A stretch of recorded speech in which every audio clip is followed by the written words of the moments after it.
New questions tonight about an Army combat brigade being trained to deal with civil disturbances in the United States. The Posse Comitatus Act of 1878 generally prohibits federal uniformed services from carrying out domestic law enforcement duties, except in cases expressly authorized by the Constitution or an act of Congress. Critics say the brigade's training goes against one of the founding principles of our country, separation of military and civilian government. Luis Schiavone has our report.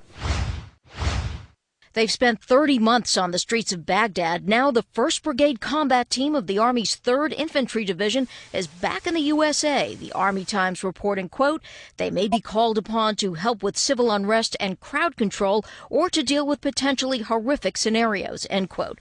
The question arises why? And isn't that what the National Guard does? Infantry brigade is designed to engage an enemy with maximum effective force and destroy it. That's not the sort of thing anybody wants to see in the streets of the United States. Almost 5,000 strong, the brigade is based at Fort Stewart, Georgia, under control of Northern Command, who tells CNN, quote, the primary purpose of this force is to provide help to people in need in the aftermath of a WMD-like event in the homeland, so that were they called to support civil authority, those governors or local state jurisdictions that might need our help, that they would be responsive and capable in the aftermath of an event like this, end quote.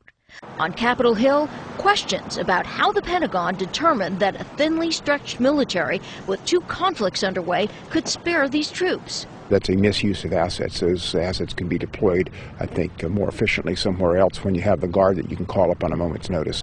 Historically, the posting is unusual. In modern history, Army troops have been used at extraordinary junctures. Under the first President Bush to contain the 1992 riots in Los Angeles, under President Lyndon Johnson in response to Detroit's 1967 riots, and in the grips of a depression by President Herbert Hoover to contain Army veterans demanding their bonuses. All actions, says historian Robert Dallek, undertaken by unpopular presidents on edge about their capacity to lead, to invoke public support for whatever it is they think needs to be done.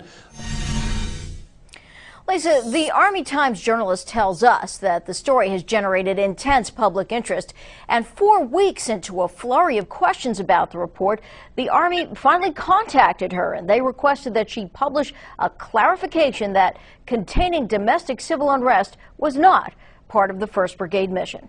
Luis Schiavone, thank you very much for that report.